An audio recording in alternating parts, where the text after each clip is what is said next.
League Championship Series, where we're looking at the last match of the week here in Europe between ROCCAT and G2 Esports. ROCCAT won yesterday, and a lot was to do with, the Kog'Maw. They were playing versus Splice. Tabs showing up, being able to do well. Cabochard, what have been your impressions of ROCCAT so far? Of course, we have Betsy in there as well, who you used to play with. Yeah, I think that overall they're playing like quite well the early game, but most of the time they're just like getting comeback on or something, and then they just throw, I guess. So yeah, yesterday they played pretty good. The player on the Kog'Maw comp, they had a composition against them that was just straight up diving in, and they just had to defend. So it was like really simple, I guess. Simple, though. I mean, Tabs played quite well. Yeah, I mean, he did a good job closing his eyes late game. No, he had a good game. He had a good game. Like, Tabs is a guy we were looking at because he replaced Sapphire, who didn't do too well on ROCCAT, and he kind of had to step in and be a bit of a veteran and like calm everyone down. And he had to be more of a carry to help Betsy as well, because Betsy is a guy who's been doing extremely well. We talk about it probably every single week. You do. But I do very often. I think Betsy is a great player right now. Cabochard, do you agree? Sure. Good. All right. I mean, I'm glad we all agree here. The stats. Yeah, I think he's playing better than what he was playing Gambit. Like, he has more resources as well, so like something is linked, I guess. Yeah, we'll see if they can do something here though, because they are against G2. Yesterday, G2. Oh, what a heartbreaking loss. They lost against Fnatic, although they were 5,000 gold up at the 10 or 15 minute mark, and then they gave it all out of hands. And it's something that's coming back that we've seen from them. They tend to be ahead in the early game, very much ahead, but then they squander it in the mid to late game. That recklessness, that communication issues, it's still not fixed. Yeah, and overconfidence. Like, as a team, they just stopped playing the map correctly, like saying we don't need to buy wards anymore, we don't need to clear Baron pits, we just start the Baron. And then like they lost the game, honestly, at that Baron where Fnatic made a great play, and then the following team fight, they were just like randomly diving in the middle of the lane, out in the open, no flanking or anything. So everything they do well the first like 15-20 minutes, it's weird, but it's like when they get far enough ahead, it seems like as a team they maybe get so confident, they're like, hey, we can just like take one more team fight and we win. And then it starts going wrong because you don't set it up properly, and then you lose games like the one yesterday, which you shouldn't lose. Why do you think it is? Yeah, I think like there is something with overconfidence. Like, sorry, the game was they were really ahead. Lucian was like level 7 against the Curl Kog'Maw level 4 or something. So maybe in the head was just like, like whatever we do, this game is gonna be won. We just like we're not gonna follow the plan we should have done if we're like 2k ahead. So we just go, and then they get come back against the Kog'Maw, and it's just over. In general, do you think the really good run by G2 in the beginning of the split was maybe because the other teams, like Cyanide said, weren't on point yet? And how do you see them evolving? Not entirely. I think, yeah, like there is something like they won't be as dominant. I think they were 7-1 or something, and then we won. They lost yesterday. We'll see today what they do. But they're still a good team overall, and they have really good players, so I don't expect them to go so down either. All right, and on paper, they are supposed to win this game versus ROCCAT. The players actually are ready, so we're going to kick it over to the caster desk. All the things are ready. Thanks, Shocks. Are we things? I feel so objectified right now. Are you objectified? The casters are ready, and so are the teams. There you go. That's the way to do it, Shocks. Please. Now, the teams are ready to load up on the Rift, and so is the crowd. Let's see who's queuing up. It's ROCCAT on the blue side. Of course, that means we've got Freddy122, Airwax, Betsy, Tabs, Extinct, and their coach, Fresh. Yep, that's ROCCAT on the blue side. On the other side, however, we have G2 coming out swinging this split so far. A little bit regression lately, but that's allowed.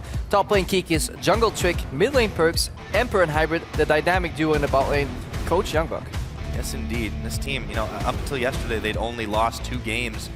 Still setting them a little bit further back in the standings, but they're going to not try to disrespect their opponents today. They're going to not try to style too much, and I feel like any way you roll the dice here, they are heavily, heavily favored against ROCCAT. Yes and no, but if you look into what ROCCAT has been doing well, it's been the early game. That's true. It's been finding some of these skirmishes and these outplays. It's the mid game where they falter.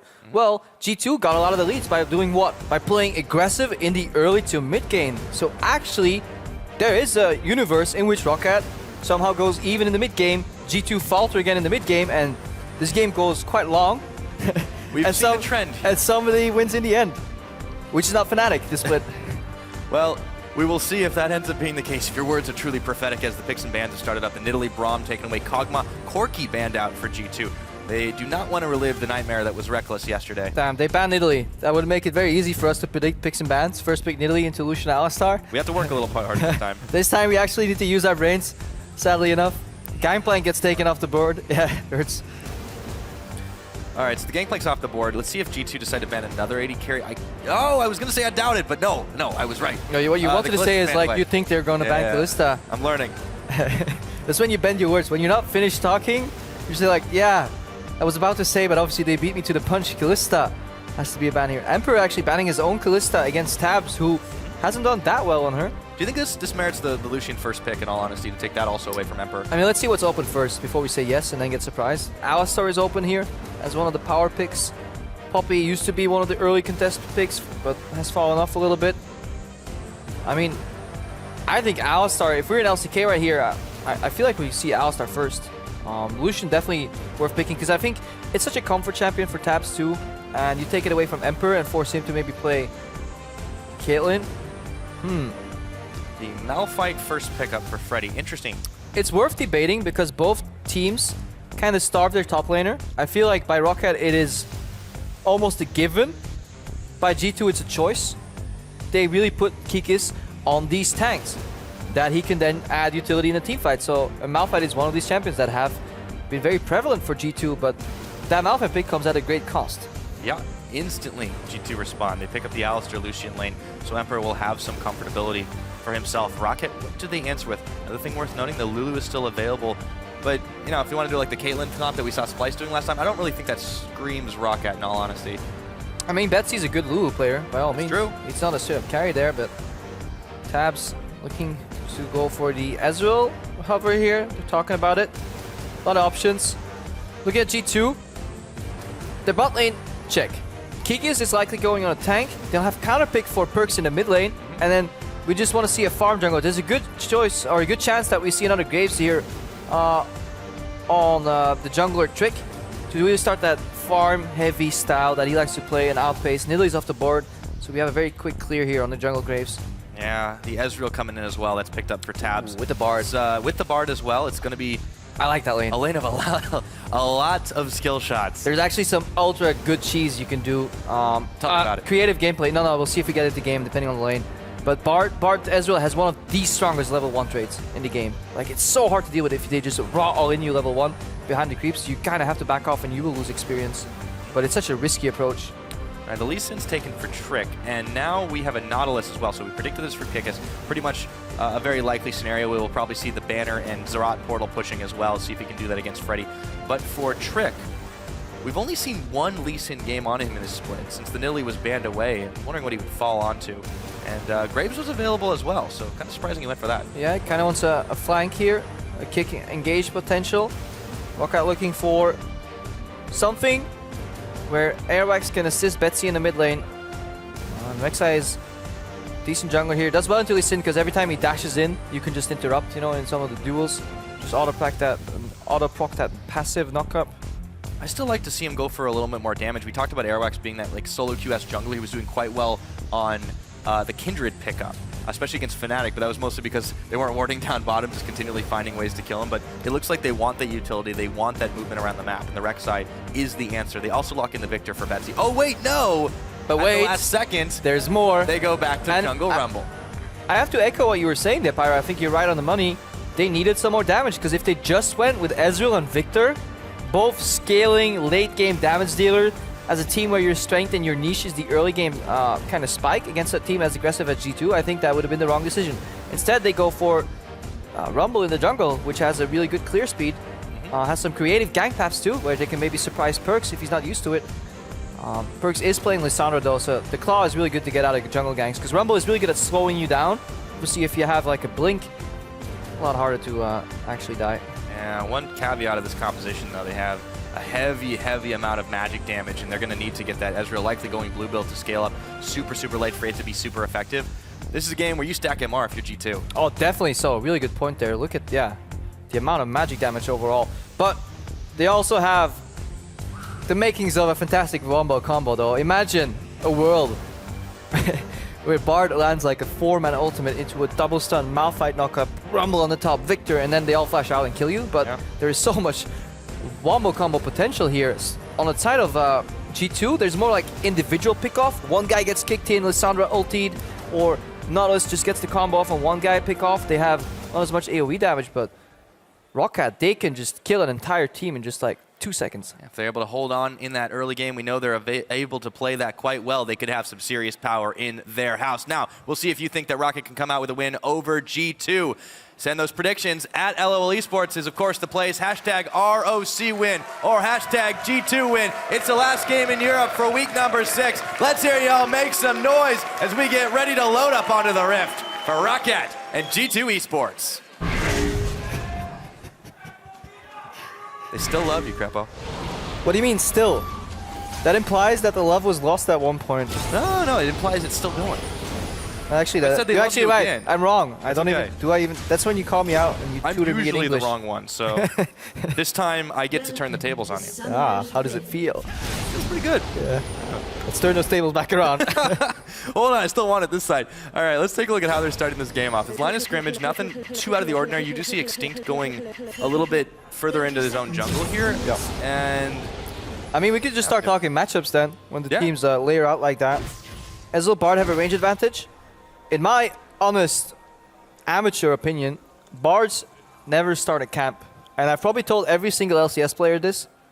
So hopefully, because they're tired. Whenever we go out, we're at a bar, I'm like, do you have a moment to talk about a Lord and Savior Bard? And I tell them, so there's a good chance where we see Tabs and Extinct delayed invade, stop the camp on Emperor, move behind the creeps, and do that level 1 trade. If that happens, I'm a happy man. Let's see if it does. keep our eyes on that one, Extinct. Rocking that Snow Day skin as well. Actually, gotta go back to the.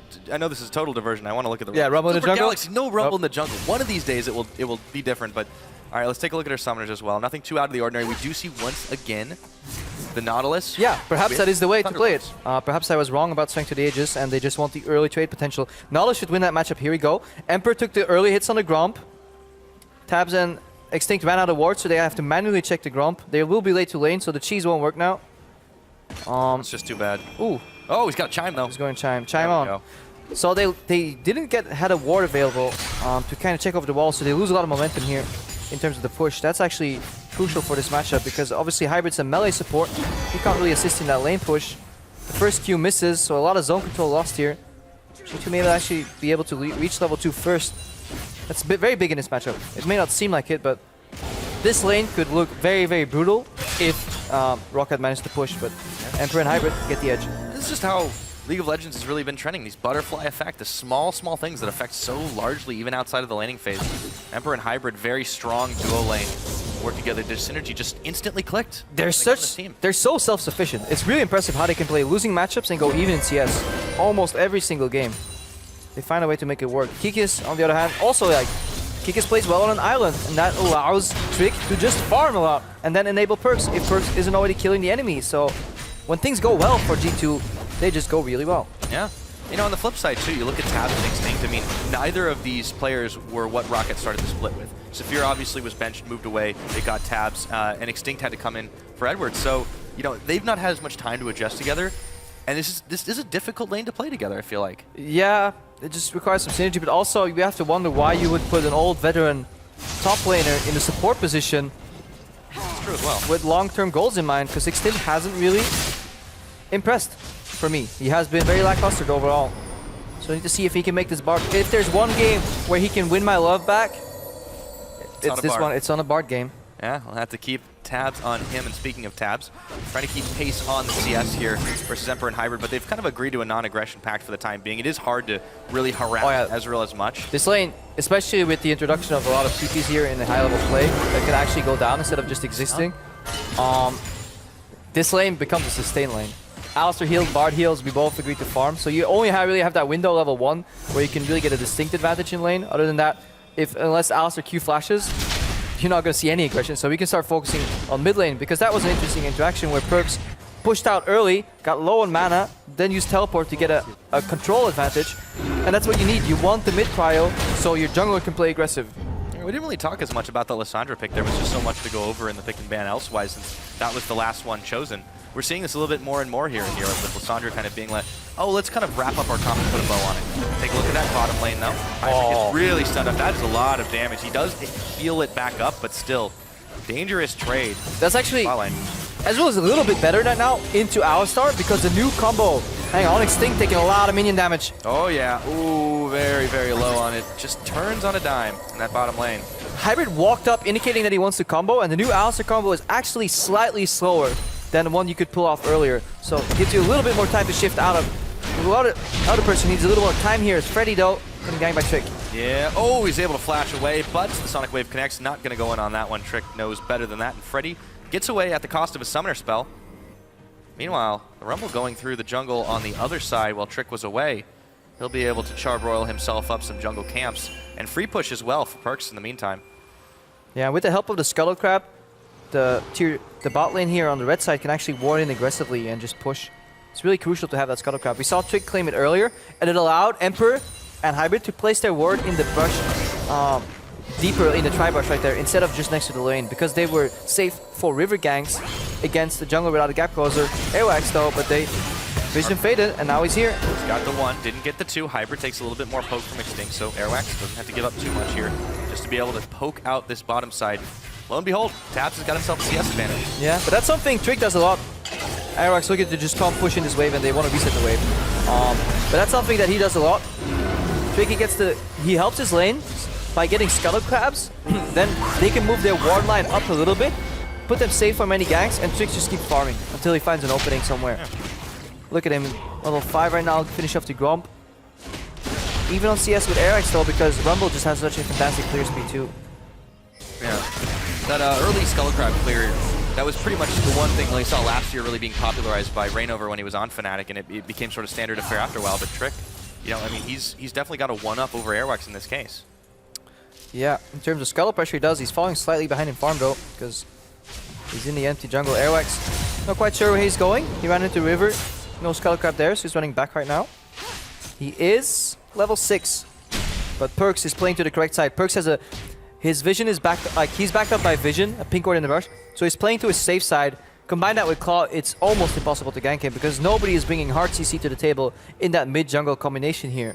Yeah, I mean, we talked about how the bottom lane was turned into a sustain one. The top lane is by default a sustain lane, even with the extra damage that Kikis is bringing. Freddy not able to trade quite as effectively, and because of that mid lane safety of the Lissandra, this could be a very prolonged laning phase. Yeah, the only lane that's really gankable is that top lane. Even though they're sustained 1v1 and slow damage output, they have CC, and they enable their junglers to come in.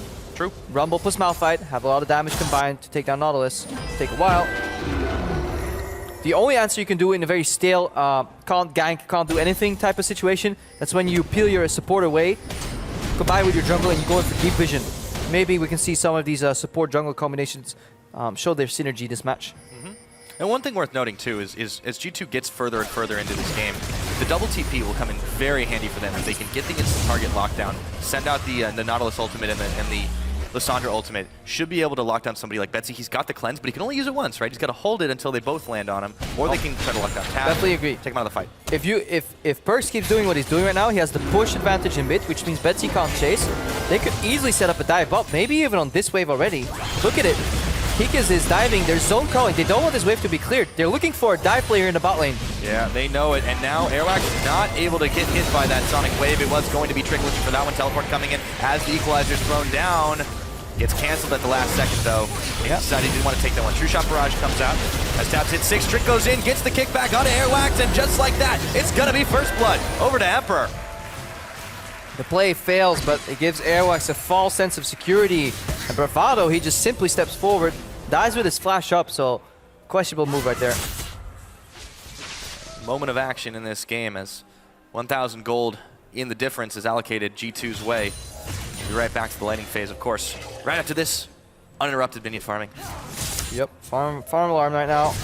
Freddy, teleport comes up in about under a minute. Let's see if he can balance the scales here, because right now G2 has pressure in the bot lane, pressure in the top lane due to the nature of the matchup, and pressure in the mid lane.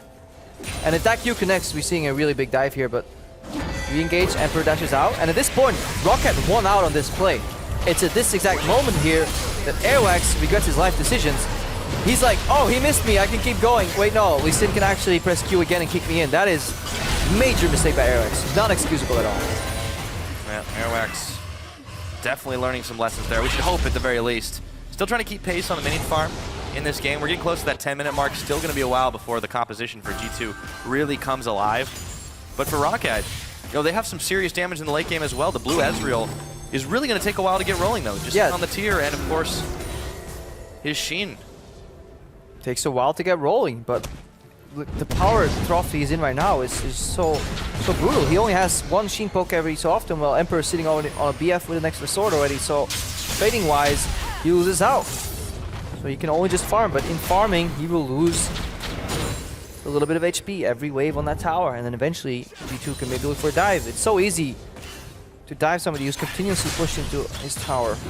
So with that in mind, what do ROCCAT really need to do just to make sure they come out of this laning phase with a, not a lead, but much more alive, in a position that they're comfortable with, that they then have had trouble in the mid and late game? I feel like ROC should group up, push out the lane with the bot lane, get deep vision so they have teleport wards, because otherwise, this is gonna happen. Teleport from Freddy, teleport from Perks comes in here. Yeah, double tempered fate, but Extinct is still in a whole lot of trouble. Perks is able to come in around the side, claw himself a kill. Now the fast push is on.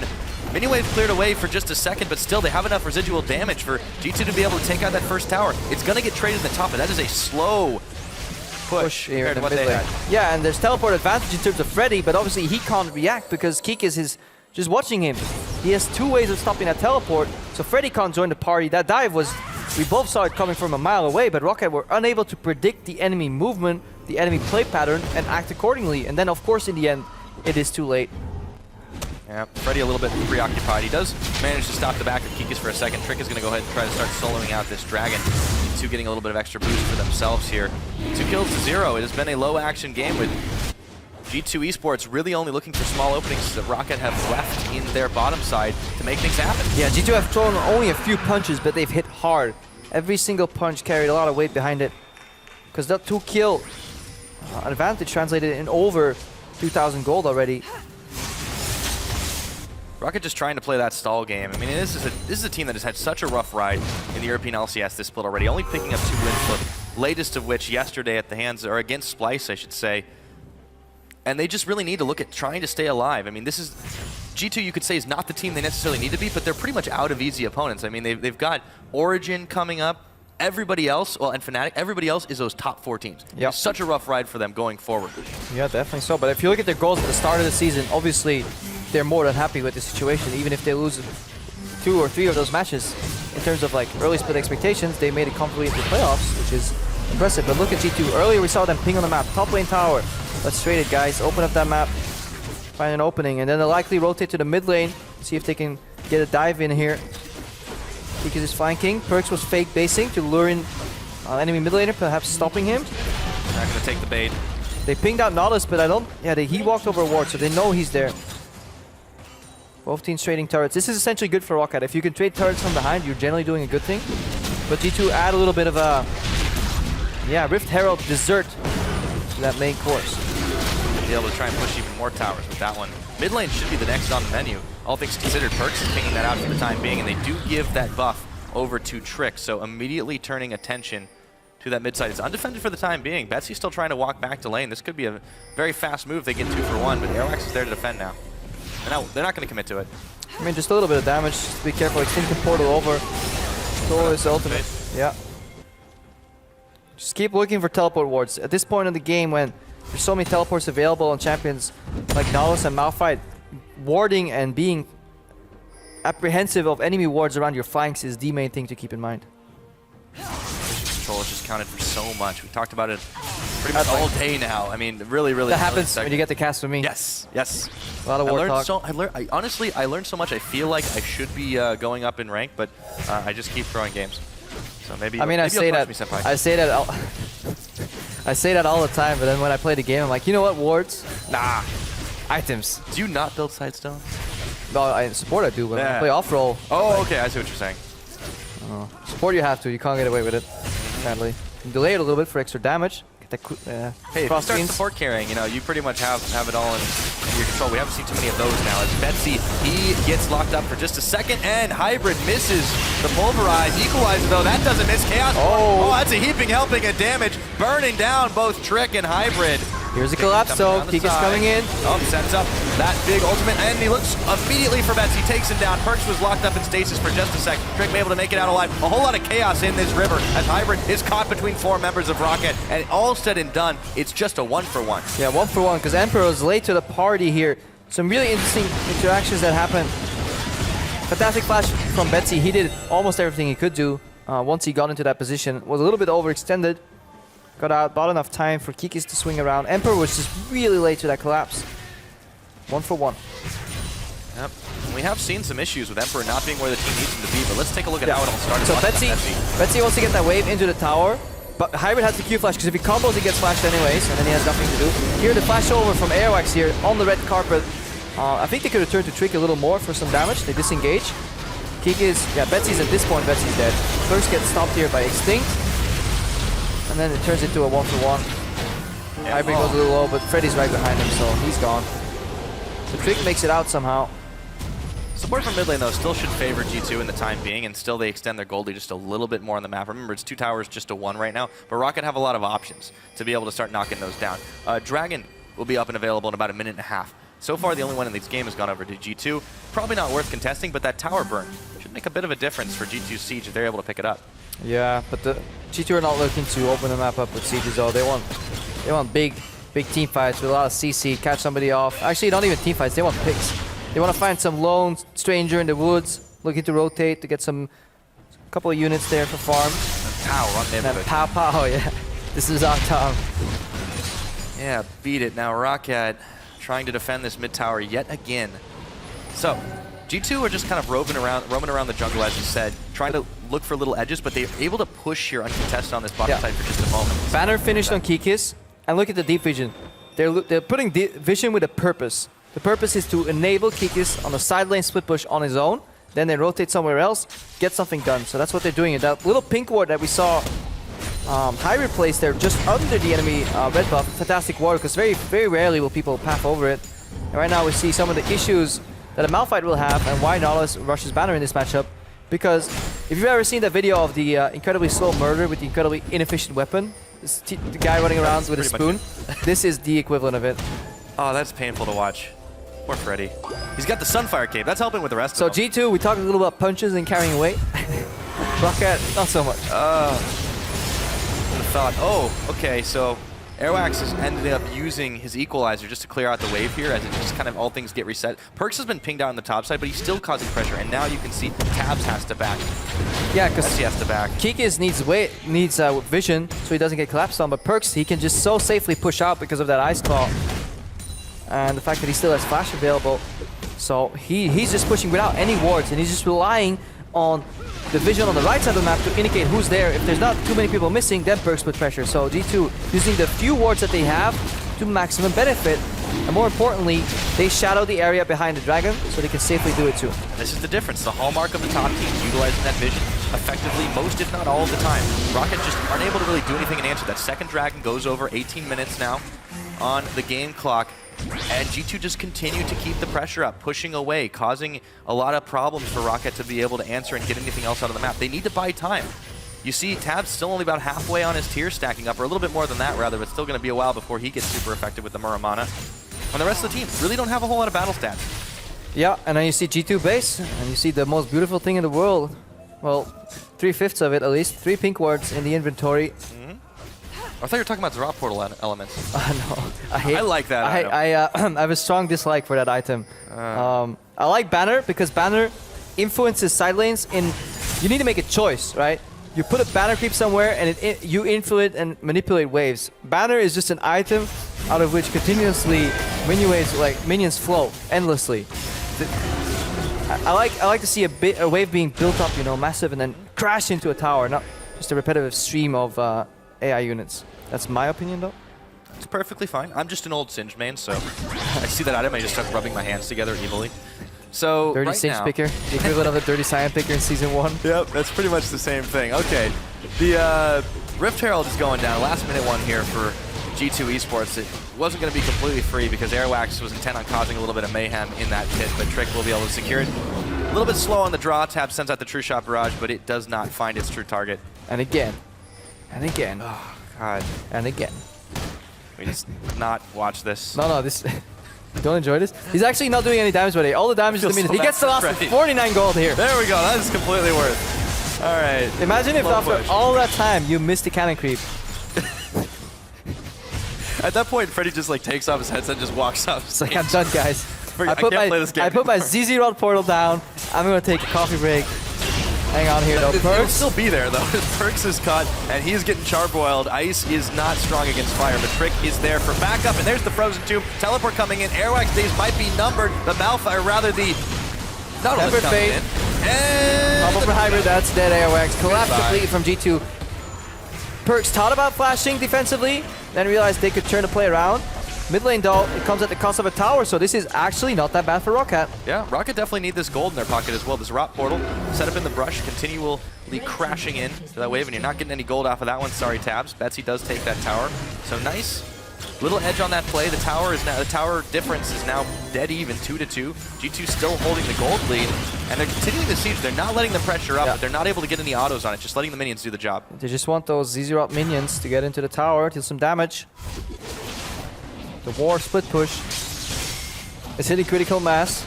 I always loved split push as a concept. It's one of the few things that completely annihilated my our teams in the history, but this is taking a little bit too far. And it's another slow kill, but this time it's the Strop portal, so Freddy has found an enemy he can't I like match. it. Death to ZZ Rot. And he has his own as well. So we'll see a lot of little void bugs continue to push back and forth against each other this game.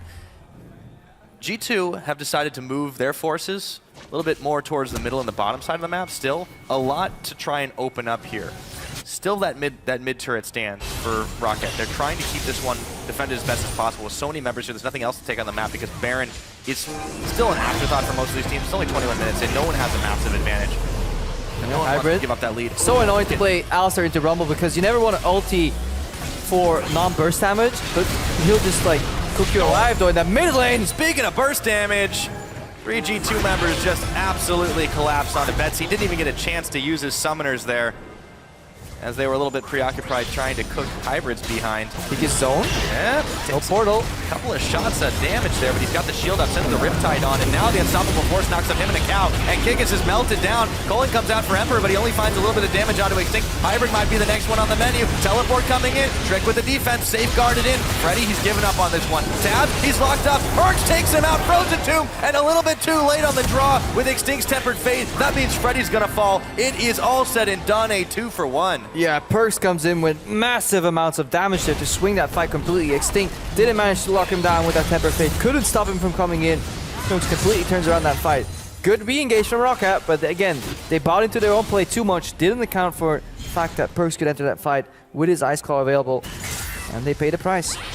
Yeah, Perks definitely showing up once again with Lissandra. He's got all the buffs in his pocket. 2-0-3 on that champion, and he has just made such a massive impact in the European LCS on a wide variety of champions. He was one of the first to do this quirky mid play. And before that, we were looking at all of his assassins. Now on this Lissandra. Yeah, he almost big moves. Almost has to be rookie of the split. Yeah. It's early to tell, but fantastic. Let's watch this again. So, Betsy gets caught. Let's see it. Oh my god, that was a really beautiful dredge line here from Kikis. Completely snipes Betsy. Vic ends up using the kick for that, so that means that when he flanks later on, he can't. This turnaround is good too. Kikis overextends. Once dredge line misses, you have to be careful. Now we see a really good rumble ulti. Good slow from Extinct.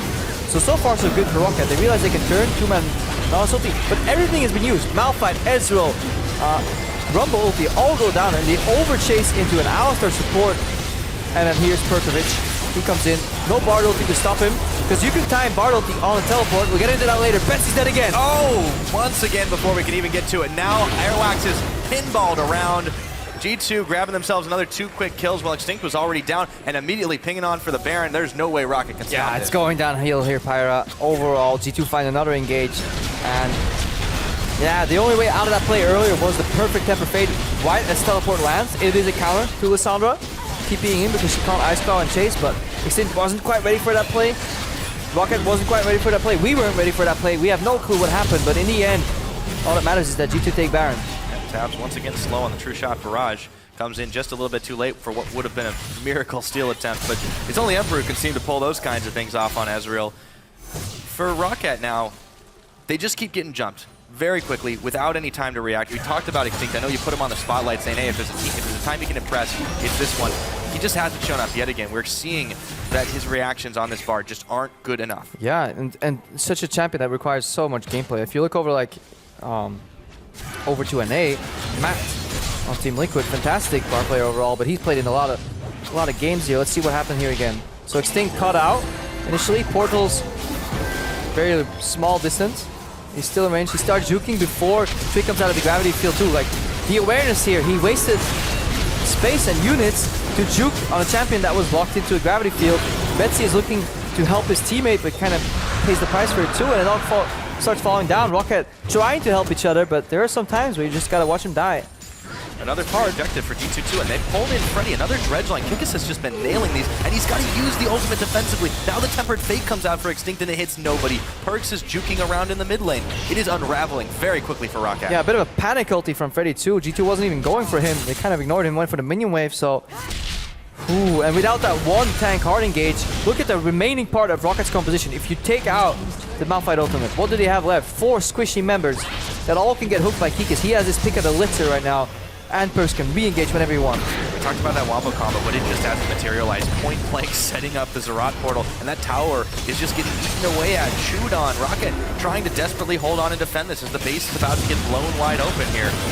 Still no Malphite ultimate for a little while. The coin comes out for Emperor, and it eats Airwax eats it for just a second. They pull in Freddy. You'll see an equalizer. There's the equalizer. It's only going to connect onto Hybrid, and that's on the back half of his Perk. Is in the backside, causing havoc here. Looking for Freddy, looking for Betsy. Who are they going to get? Perk's in the Chaos Storm, but he gets the Zhonya's down. And now Tabs is pinballed in. They pull him in. That's a double kill for Hybrid, and another for Perks. This is just going absolutely wrong for ROCCAT. Only Betsy here to defend it, and at 26 minutes into this game, G2 are looking to end it. Yeah, what a completely decisive push here from G2 overall. One tower goes down, the next one goes down, next is on the board. G2 win the game. Heartbreaking loss for them yesterday, but they have managed to resound back. It's 26, almost 27 minutes, and G2 Esports have cleanly taken out ROCCAT.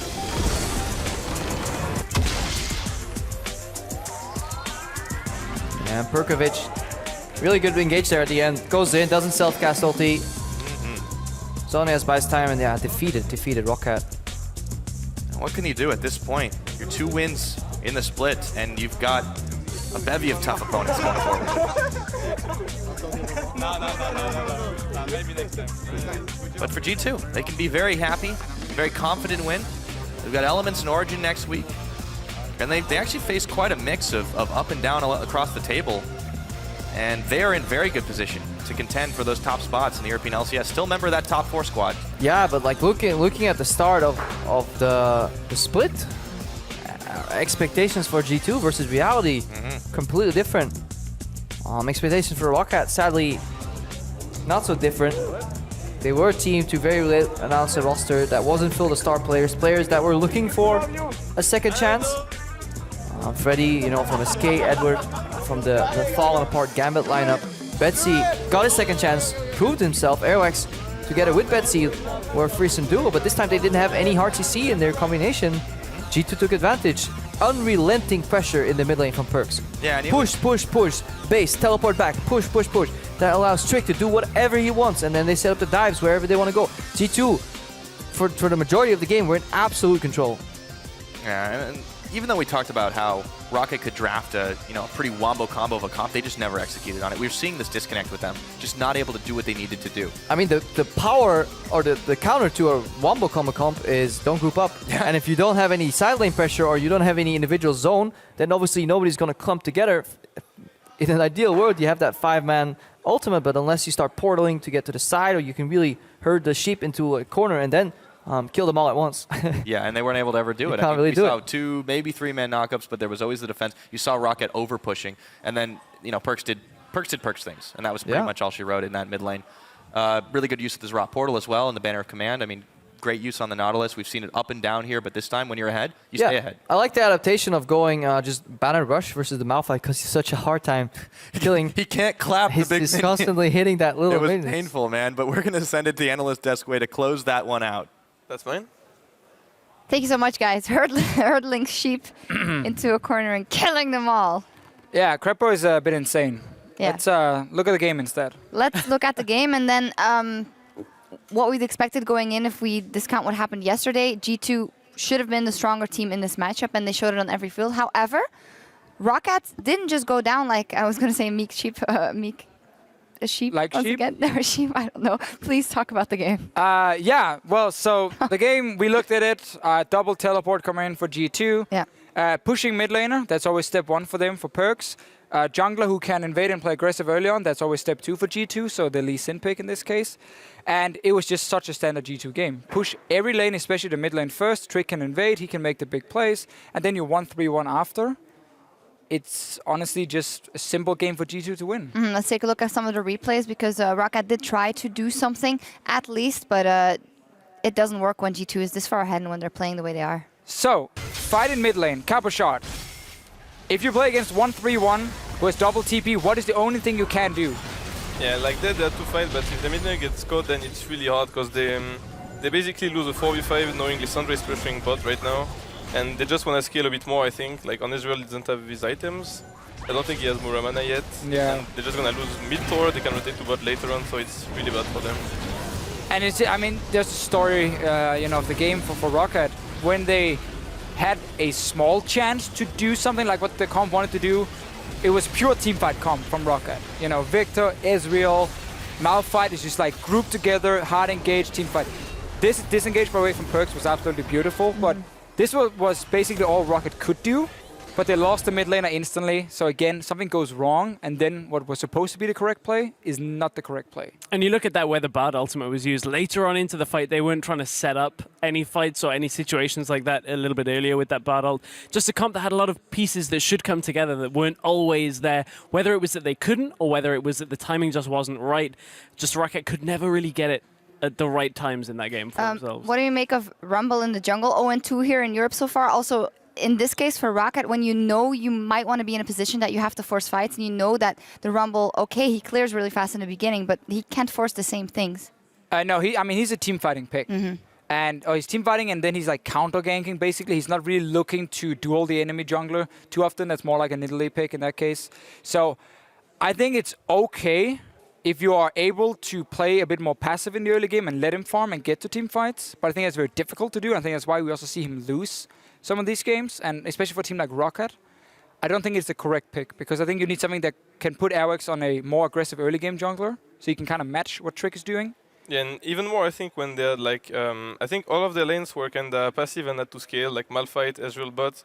Even though they have the bot counter pick to Alistar, it's like not enough pressure on the map, and Lee Sin can just do whatever he wants early on. That's why it was really easy for them to set up the TP play bot to just like, we're not gonna let you guys scale, and we're just gonna perma pressure, and at some point, like, you won't do anything to us. In general, what do you think of Rumble as a pick in the jungle? I saw it a couple of times. I don't think it's that good because it's a pick that will need his lanes to be pressuring for him to scale. But on the other hand, if you play against a jungle that's gonna pressure and like a lane as well, you're gonna lose 2v2 I think early on. So I don't think it's that good. Yeah. Not convincing. And this one, it didn't work out for ROCCAT. G2 went away with the win, and with just 3 weeks left in the summer split, it's going fast. Things are starting to shake out here in Berlin. There are 3 teams tied in the top spot for now: G2, H2K, and Vitality. The Unicorns of Love are dropping down the 4th, and then there's a gap between the top 6 and the bottom that is growing. Well, there, Vitality still in the #1 spot, and I want to commend you guys on just a fantastic 2 weeks. 4-0 now for these 2 weeks. Where do you feel things have leveled up the most, that you guys are now into a higher gear? I think we play, like, we're able not to play only one style. I think we're like really strong in lane swap. We know it's pretty much you have a plan in lane swap to follow, and if A situation happens, then you need to do B, let's say. And we know that pretty well, so we know to like rotate properly, and then we have like really strong players, I think, on every role, so we're doing good. Yeah. Of course. Oh, sorry. No, I was just going to say, I also really like that you're bringing a different style than a lot of the other teams. A lot of different compositions in picks and bans. A lot less simple to predict than some of our other teams that we've seen. Yeah, of course you got to be able to run with it. You worked with Sean's over in Gambit as well. How much has that helped, that you knew him before and you knew what he could do, and now he brings it to Vitality? A lot, I guess, since like I'm with him for like almost 1 year now. I know what he wants to do and what he's like gonna do in the team environment, so I'm happy with what he brings. That's why we're still together. What kind of coach is he? You know, is he a tough coach? Is he your best friend or something? Like, what kind of coach is Sean's? In the game environment, he's gonna be strict. I think he's not gonna be the friendly guy, but like outside, yeah, I guess. But we're gonna have like a strict, let's say, pick and ban, and he's gonna do most of that to help us, and then we're just gonna play our game. Yeah, we'll find out a bit more next week. We'll have Coaches Week, so we'll have a lot of them on the desk. Great and we little can plug talk a lot there. about it. Yeah, indeed. Today, you guys played for the Unicorns of Love. A question that we kept asking ourselves, and we commended them in the beginning of the year, was, hey, the Unicorns of Love do look different. They have a macro strategy. They have a plan.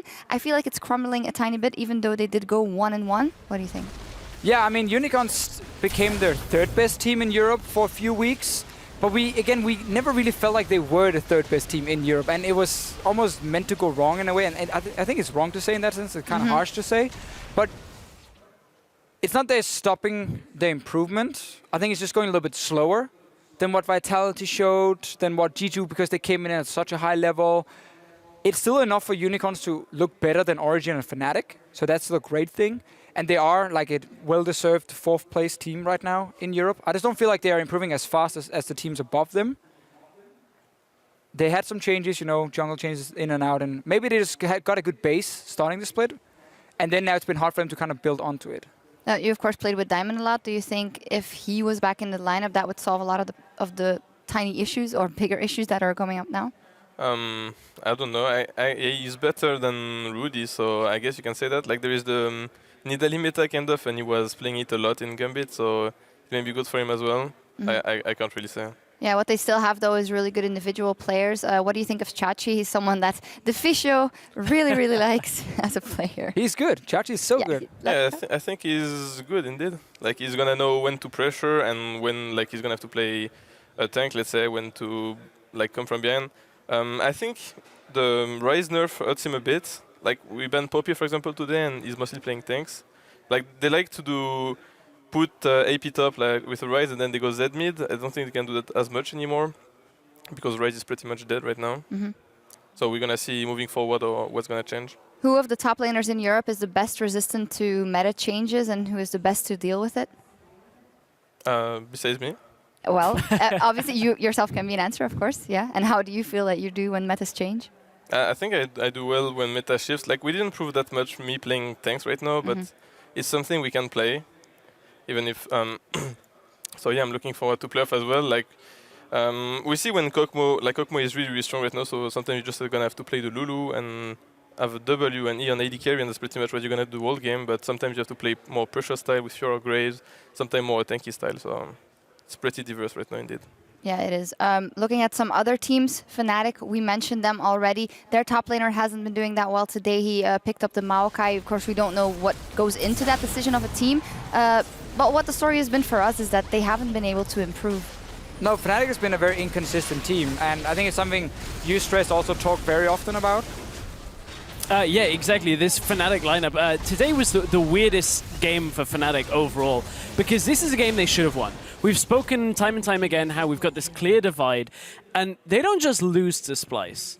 They got torn apart by Splice. No kills for Fnatic at all in that game, and I'm actually super happy to see Wonderwear have a good game, because I've casted a number of games and said, look, Wonderwear's just not performing. He's not doing well, and we actually saw... We called him Godware here on the desk. We actually that was saw a good last game. That was a sick last game. It was a really good game, and it's the same. We saw two players actually step up significantly that we've been saying for a couple of weeks now aren't doing so good. Wonderwear and then Xpeppy from Giants. They actually had a good week for both of them.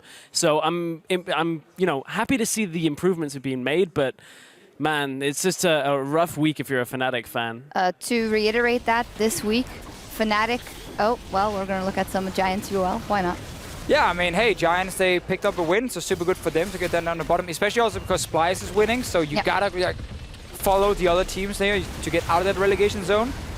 But also just with this whole Fnatic talk and Unicorns of Love and so on, I think Fnatic and Unicorns are in somewhat the same boat. In the improvement is very slow. I actually don't even feel like we see that Fnatic improvement always from week to week. Now they've changed support. And where Unicorns came in with better groundwork, that was kind of set. The macro game was working a lot better. Fnatic has been super hit and miss all split long. Are they tough to play against, or is it fairly simple? I'm not gonna say it's simple. I think they played better in scrims because we scrimmed them quite a lot than what they've shown this week. But yeah, they still have a lot of work to do. And if you compare to OL, I think it's easier in current meta to change your support, your jungler, than to change your support. I guess it's still dependent on the players, but most of the time the support is gonna guide the jungler more than the opposite. So maybe that's why OL is like still doing better than Fnatic is. And H2K changed up their mid laner and now got him back. We see some growing pains though there. What did you make of H2K's performance back with Ryu? I feel like it was the absence of practice for a couple of weeks now for H2K. We're still seeing the shades of what made them good. Yesterday's game against Vitality, that was a nail biter and came down to just pure team fighting in general. So I'm not too worried for H2K from some of the mistakes they showed. I think with time again, they'll be back on their top form. When we saw them coming into the split, we were like, man, this team looks so good. And I think they'll get back to that point. But they had a pretty decent week. I think even with yesterday's loss, I wouldn't be too worried for H2K. No, they lost versus Vitality in the end, so yeah. OG, on the other hand, when we talk about teams like Fnatic, like OG, the ones that did so well at the World Championship, not a good week. One thing that we really looked at was Sven. He had the worst week actually since week 1 for him. 7 deaths in this week alone, when he averaged 2.7. But I feel like that's more a symptom. Of course, here we saw that victory where Soa stepped up on Fiora, but in general, the feeling with OG is still not there.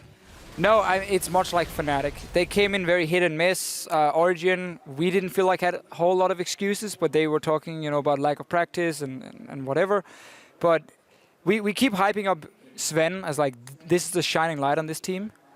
And when he then underperforms like in a week like this, it looks very difficult for Origin the way they're playing, and they obviously had to rely on a good performance from Source yesterday.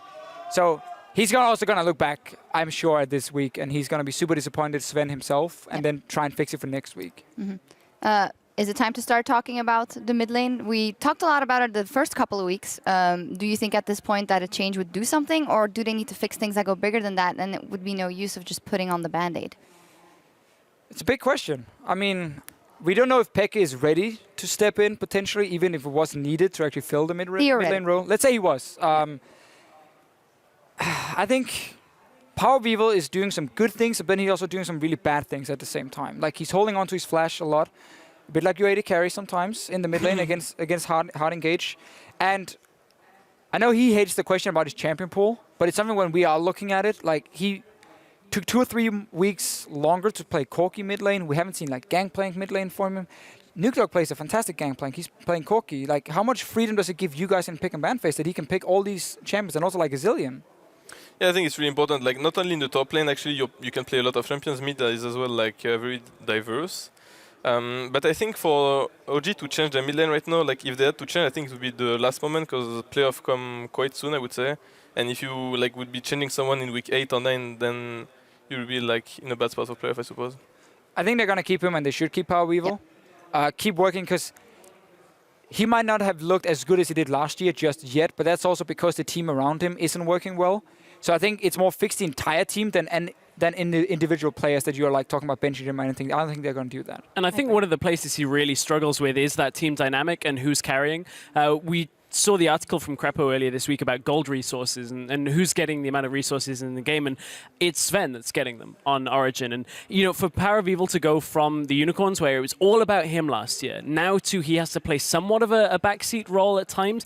I don't know whether it's just that he's not used to not getting the resources, or he's not comfortable playing on a style where the AD carry is the primary carry of a team. Something just isn't gelling, and for a couple of weeks we were like, yes, he's playing utility, that's fine, but we saw the Varus this week. He did an okay job. Origin did win that game, but it wasn't on his back. I don't feel like any of the wins that Origin have been because of Power of Evil.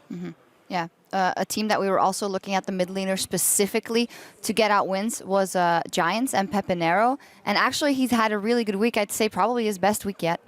Yeah, and also why Giants look better. Almost won yesterday, took a win today.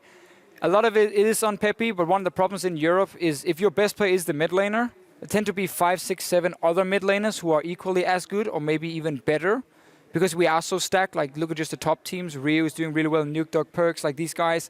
They don't have any issues playing against Pepe. So he's not able to pull off these single victories against them. And it's more, again, on Giants then to find other ways to win games. But today, and even yesterday, Pepe did have a good showing. Yeah, and the Giants are booking a couple of wins. And Quickshot actually earlier caught up with Godfred for some insight into the mentality of Giants at this moment. I can't ignore the fact that you guys lost the first 8 games of the split. It was a tough start to 2016. Give me some insight into why you guys were struggling to put results on the board, or why you were losing so many games. It's kind of a hard question, you know. We're still trying to figure stuff out, to know what we do wrong and improve that. And especially if you go 0-8, you know, the mood is not the best and people are frustrated. You know, everyone wants to improve as much as possible. It's like, it's every component almost. We were kind of a new team. We didn't have like a personality as a team together, so we didn't really know how we should play to our strengths, what players are comfortable on. Like, we have players that haven't played LCS before and stuff like that. I think it takes time to ease into the kind of LCS, how you play on the stage. Like, everything is new. But it's a really hard question, as I said, so we're still trying to figure stuff out. Well, it seems like you guys are making some improvements. 2 wins, obviously, you know, in consecutive weeks. Just one last question. Godfred, I'd like to know, earlier Adri had said that Giants as a team are now not looking to make playoffs. It's a difficult situation at 2-10. And he'd mentioned you're just looking to get as ready as you can for promo relegation. Is that something that you've talked about as a team, or is that something that Adri is thinking about, and it's kind of the, you know, the elephant in the room? I don't think it's an elephant in the room, really. Like, everyone is aware of the fact that if we don't make playoffs, we will play the relegation tournament. And it's just a reality, you know. You have to be as good as possible. Like, we get the best training that we can get in the LCS against the best teams. So if we just keep improving and like play as a team and just work ourselves up, I think we should be fine in the relegation tournament. Well, best of luck for that one, and best of luck for the rest of the split. Well then, summarizing what he said, we feel like we still have to ease into everything. A lot of changes were made, and yes, we get a lot of practice now against top teams. This is an organization that's now been in the LCS for a longer time, and 2 years running, and made playoffs. What do you take away from that? Is that enough, Stress? The thing I take away from everything about Giants is that they're running out of so much time. There's so little time left before the actual promotions, and they're talking about how they're not too sure exactly where their problems are, of where they've got to fix them. It's at this point that support staff is critical. Whether it's analysts, coaches, everything behind the scenes, you've got to find out the way you want to play the game, the way that works to play the game for your team right now. Because if you don't, there are challenger teams that are looking pretty good. That, you know, the likes of Millennium, apart from this week, we've seen Inspire having a game plan coming into games, and they can take down teams potentially that don't have any kind of set plan. If they're just kind of going into a game being like, we don't know what our look and feel for team is, it's potential they can lose that spot. Yeah, I think it's very concerning when a team in week 6 now, coming into week 7, are still saying we don't really know what the issues are. Because you now had so many weeks, so many games to look back at. And I feel like when you're struggling like week 1 and week 2, it's okay. And you want to get a bit of time to improve some of these things. But like, yeah, time is running out. You can no longer say we don't know what to fix. By now you should say, oh, our shot calling is bad. Or maybe our pick and ban phase is wrong. And like, that's what we need to work on. And that's concerning to me, that it's still, what exactly do we need to work on? For you guys, you also, I think it was Kasing that said we are getting better, and you guys didn't get off to a fantastic start all the way in week 1. And week 2, you were still rolling. How does that process go? Is it together with your coaching staff, it says, okay, this, and this has to change? Or how does that work? Yeah, pretty much. I think like early weeks we had either games that were winning but not clean. Like Origin games we win because like ROC makes a good play or something, but that's not really a win because like, sure, at the end of the day, you got the win, but what's important is becoming good and be able to do it over and over again. So like lately, let's say last 2 weeks, we're just playing more clean games. So it's about like mainly rotationing properly and be able to like play lane swap really well, I suppose. Yeah, and you have a 4-0 in the last 2 weeks. Enough questions for us. We also asked the people to send in questions for you, Cabo Shard. And here's one from @PerksLol. How would you rate yourself amongst other 80 carries in Europe? So I think I can't be the very best because I have a bit of forgiven syndrome playing only a few champs. But otherwise, I think I'm good AD carry in Europe, yeah. Top 3? Top 3 indeed. Okay. I mean, it's also interesting that you can play AD carries top lane now. I feel like this is a good year for you meta-wise. You can basically do all the things and enable your team to do things. Okay, you had to play Lulu today, but how do you feel in the meta at the moment? Yeah, the meta is pretty cool. Like, even though if we're seeing more tanks come back, then like I actually feel like, compared to the Maokai meta when it was really good, that you have a way to play against it and to pressure somewhat. Here's some highlights. We've seen your Graves quite a few times, Yep. which has been pretty badass. What do you like about Graves so much? I actually love the rework on Graves. I think the shotgun mechanic, like being able to, if you're melee range, like closer or not closer, is like not understood by everyone, and then some people are gonna come that close to you, or you're gonna come close to them and like kill them basically. Yeah. The damage is really insane on that champion, and you just build AD, so. And a smoke screen. So secret OP. Not really secret. Game-winning smoke screen. Not really secret OP. Another question from @Hancax asks, what is the most efficient champion for split pushing top lane? Maokai. So, you wanna go on Maokai? Oh, sorry, or? I'm not cover shot. Okay, Yeah, sure. you go. I think like the best are gonna be something like Fiora first, because it's just like, well, it's called the duelist for a reason, and once you're gonna like have some items, you're just gonna be able to win basically every 1v1. If you fall a bit behind and maybe build some QSS, it can be annoying, but the champion scales really well, and you can team fight if you build Titanic, or just split push if you build Revenue Sidram. Then you can split push with AD carries like Graves or Lucian, pressuring the tower really hard. And like you just have to manage properly the pressure. Like when your team is gonna pressure and you have the vision enemies, let's say you're 1v1, then you can pressure. Then someone is gonna come to you. You tell your team to play 4v3, etc. So it's a process you have to learn and experiment. And then you kind of can split push with tanks, building ZZ-Rot and stuff, but it's lame. Lame. That's not the cover shot style. What's an underrated split pusher for solo queue for everyone out there? Lucian. Lucian. Okay. Okay, wow, we're gonna see Lucian top lane I split push. thought we were getting like Tryndamere there or something like that. But he's not underrated, right? True, Everyone true. likes Tryndamere. Hey, you don't see it in the LCS? No, it's... What about the Vayne top? What is it? Vayne top, is that a thing for the AD carry main? It's coming, yeah. It's coming. Wow. Okay. Spoilers. Exclusive Shots preview. ahead of the curve. Amazing. As Yeah, well. Like, obviously. wow. Not because it was played before. You talk about being behind. We have here a question from @Mr. Nano says, if you're behind in the top lane, what do you do to come back and help your team? So once again, it's gonna depend on the champion you play. If you play a Malphite or something, it's mostly fine to fall behind, and you're gonna either try to scale or try to help your other lane. With you can play the other way around as well. Let's say the Malphite wants to TP to your bot lane. You tell them to play properly around it. Like they're just gonna maybe engage. The enemy is gonna be like, okay, they're engaging on us. We have TP advantage. Malphite TPs in. You back off, and if Graves like, you basically 3-shot the tower. So you can abuse very like hard if the enemy misplays and pressure very hard. I thought we ran you to the tweets, and I thought you were going to say I never fall behind then. But Damn, he got off script here. yeah, he went off the script. Bad. That's not allowed. No, We're that's going to have to throw it Please, over to read Quick this here, Shot. read this. Yeah. I never fall behind. Good, there we go. There we Trevor, go. take it away.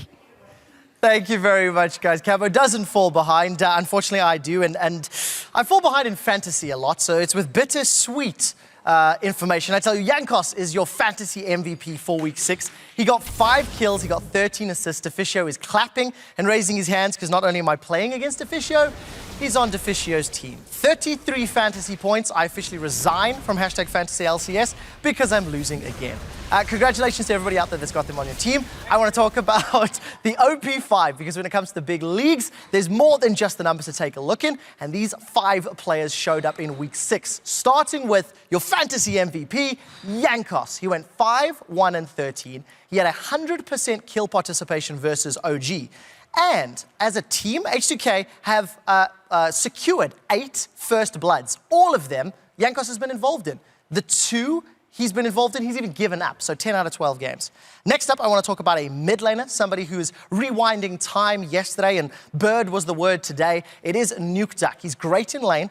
+9 CSD, doing very, very well as far as the game is concerned, and really showing a consistent level of play that we've not seen from him for a while. Next player that has stepped up this week is going to be Xpeppy from Giants, 14 kills, the most of any player in the European LCS this week. His Lux yesterday was fantastic. He's found his barrels today. 4th player on the list is somebody we've not seen on the OP5 yet. It is Wonderwear. He had great CSD. This is something we've talked about a lot. Splice give him all of that mid-game farm. 9.7 CS per minute as a top laner. He went unkilled against Fnatic and helped Splice be the second team to pick up a victory against the top 6. And finally is a man that everybody who has felt his sting this week, it is Cabo Shard, the man with the mouth who never falls behind. 93% kill participation as a top laner. I mean, I think it's fair to say, Cabo, that Vitality, they don't win without you on the front line, my man. Well, I'm playing Lulu and just doubling my AD carry again. I try to set you up. I try to make you look good here. No, but it's actually been a couple of weeks already. You were MVP last week as well. Obviously, we know from your Gambit times you've always been a very good player, but do you feel somehow that you've gone even or gone above and beyond because of the team situation now? I think so, yes. Like in Gambit, I was playing good, but I was thrown even more resources for me not to fail, kind of. Like it was... I wouldn't say it was hard for me to fail, but I was getting a lot still. And right now we are learning more to play either away from me, either like I have to play with a jungler because sometimes it's just not the best.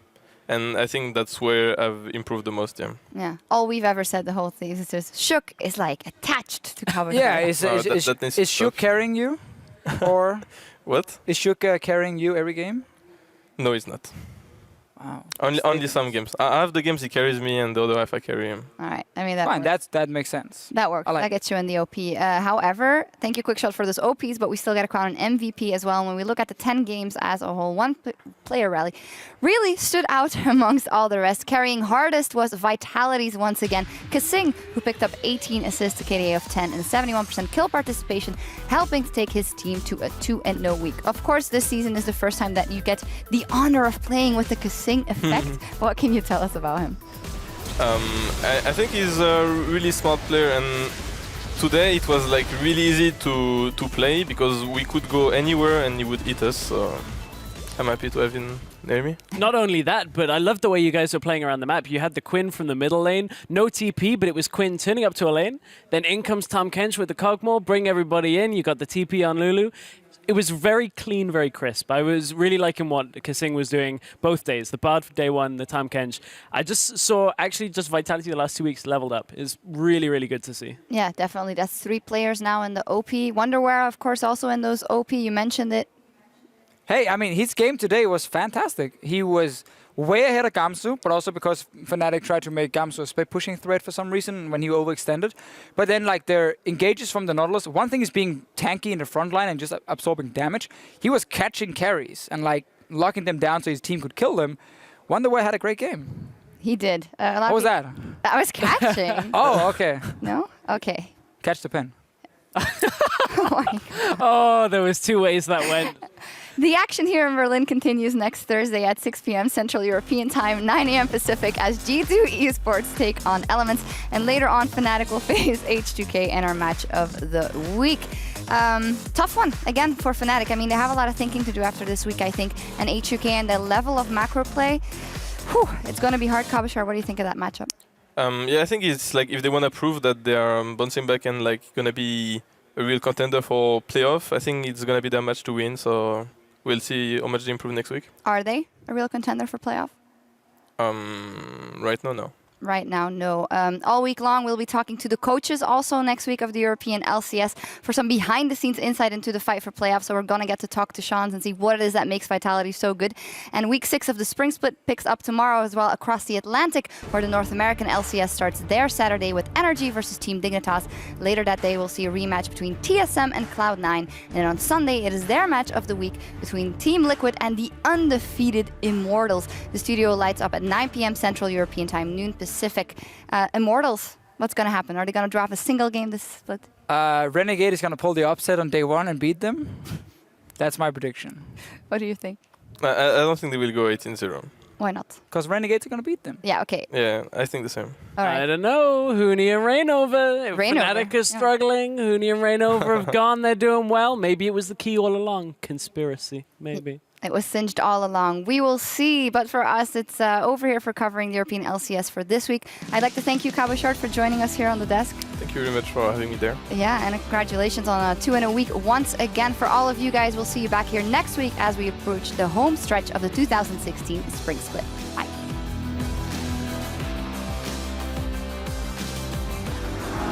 There is so much on the line for both of these teams. They are pulling out all of the stops. Giant up against Elements. Coming in from Ica, the moves, and he's going to return the damage onto Pepe. He walks away from the tower, and Gilius is there to pick up the kill. He's done. I got him. Chill us here. Nice. Graves is behind us. Graves. Giant come up with a win against Elements. Victor! Nice. I'm burning. Yeah, burn. Go. I can't. I can eat one. I busted. Yeah, he's done. Nice. Go Nash. And Vitality pick up the win here against Unicorns of Love in an impressive show. Nice. We can kick ball. I'm going. I'm super low. Tank edge. Front line. Ari ult from behind. I can't do that. And H2K take down Origin. What a game by H2K. Remember, guys, your whole life lead up to this No. day. Okay. Actually, okay. Let's talk. Yeah, Matt. Okay. Everything you did in your life led up to this moment. Yeah, you give like a huge speech, and then it's like enemy team pentakill. Okay, let's go. Go. Wonderwear just trying to do all the damage he can, and he manages to anchor him down. Spirit now clutching forward. Wonderwear's doing a whole ton of damage. Gatsu's going down.